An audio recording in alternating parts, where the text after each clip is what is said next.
I had two girls some years ago who had a big problem breaking out of their social class. They were prosperous. They were vaguely unsettled and unhappy about the same experiences happening to them over and over again. Even though they were 13, they already were bored with their lives, but they were unable to cross the invisible lines that held them into a limited set of experiences. So I detached them from the school routines for several days with their parents' cooperation, and I dropped them into industrial New Jersey one morning at 4 a.m. in the middle of a fog.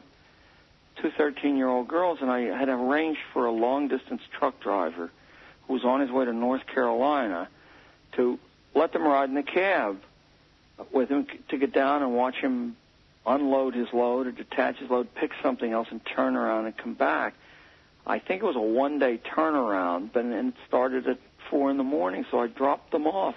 They were alone with the problem first of what if he didn't come to pick them up. And I said, well, there are millions of people here who travel back and forth across this river, so somewhere right nearby there must be an inexpensive way to get across the river to return home if he doesn't show up. And then, of course, the larger problems were how would they hold a day-long conversation with this man? How would they fight their own feelings of being in a science fiction movie? How would they make it worth something to them? Putting a child alone in an unguided setting with a problem to solve is not what we do in our schools. In our classrooms, we rarely give our children chances to discover their own strength, their own inner resources. In fact, we do precisely the opposite, as we shall hear from John Taylor Gatto. Welcome to New Signals on KPFK Los Angeles at 90.7 FM. I'm Barbara Dunlap. John Taylor Gatto has been teaching in New York City schools for 26 years. Over these years, he has won the trust of his students, the resistance of many school administrators, and finally the acknowledgement of various political forces that what he has to say merits hearing. On January 31st, 1990, as John Taylor Gatto accepted their award as New York City Teacher of the Year, New York State legislators listened. At the least, it must have been confronting. Gatto tossed no bouquets of roses to the nation's culture or its school system. Let me share with you some of what Gatto said. He is speaking to all of us. We live in a time of great school crisis. We rank at the bottom of 19 industrial nations in reading, writing, and arithmetic. At the very bottom. Our teenage suicide rate is the highest in the world. And suicidal kids are rich kids for the most part, not the poor. This great school crisis is interlinked with a greater social crisis in the community. Children and old people are penned up and locked away from the business of the world to a degree without precedent. Nobody talks to them anymore. And without children and old people mixing in daily life, a community has no future and no past, only a continuous present. In fact, the name community hardly applies to the way we interact with each other. We live in networks, not communities, and everyone I know is lonely because of that. School is a major actor in this tragedy, as it is a major actor in the widening gulf among social classes. Using school as a sorting mechanism, we appear to be on the way to creating a caste system, complete with untouchables, who wander through subway trains begging and sleeping upon the streets. I've noticed a fascinating phenomenon in my years of teaching, that schools and schooling are increasingly irrelevant to the great enterprises of the planet. No one believes anymore that scientists are trained in science classes, or politicians in civics classes, or poets in English classes. The truth is that schools don't really teach anything except how to obey orders. It's not the fault of bad teachers or too little money spent. It's just impossible for education and schooling ever to be the same thing. Schools were designed by Horace Mann and by Sears and Harper of the University of Chicago and Thorndike of Columbia Teachers College and some others to be instruments of the scientific management of a mass population.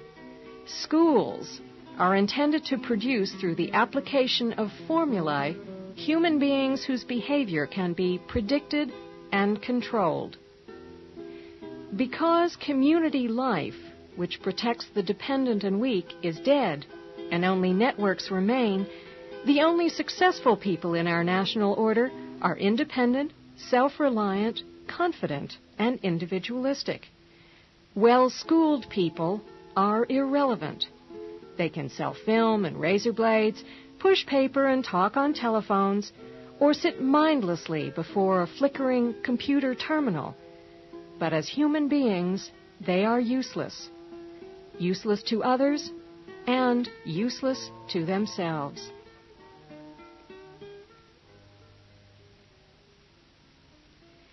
These challenging words are those of New York City schoolteacher John Taylor Gatto. His outspoken critique of schooling comes to you over listener-sponsored KPFK, Los Angeles.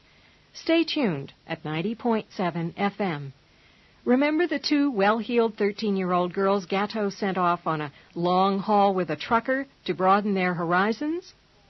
What happened to the girls in the with the trucker in New Jersey? They had just a sensational time. These girls, recognizing suddenly that they weren't limited by their social class or their attitudes, and that there was a big, vast, and fascinating world out there to learn about, began to generate their own tours of that world. And so these girls played a central role in offering their schoolmates real-life adventures as an antidote to schooling's force-fed abstractions. Gatto says, "It is absurd and anti-life to be part of a system that compels you to sit in confinement with people of exactly the same age and social class. That system effectively cuts you off from the immense diversity of life. It is absurd and anti-life to move from cell to cell at the sound of a gong for every day of your natural youth in an institution that allows you no privacy and even follows you into the sanctuary of your home, demanding that you do its homework. How will they learn to read, you say? And my answer is, when children are given whole lives instead of age-graded ones in cell blocks, they learn to read, write, and do arithmetic with ease, if those things make sense in the kind of life that unfolds around them. But keep in mind," Gatto adds, "in the United States, almost nobody who reads, writes, or does arithmetic gets much respect. We are a land of talkers. We pay talkers the most and admire talkers the most. And so our children talk constantly, following the public models of television and school teachers. It is very difficult to teach the basics anymore because they really aren't basic to the society we've made. Two institutions at present control our children's lives, television and schooling, in that order. Both of these reduce the real world of wisdom, fortitude, temperance, and justice to a never-ending, non-stop abstraction. In centuries past, the time of a child and adolescent would be occupied in real work, real charity, real adventures, and the realistic search for mentors who might teach what you really wanted to learn. A great deal of time was spent in community pursuits, practicing affection, learning how to make a home, and dozens of other tasks necessary to become a whole man or woman. If you want people to specialize, if you want your typist to only type and your janitor to only dump wastebaskets, you really have to breed a new type of person that never existed before.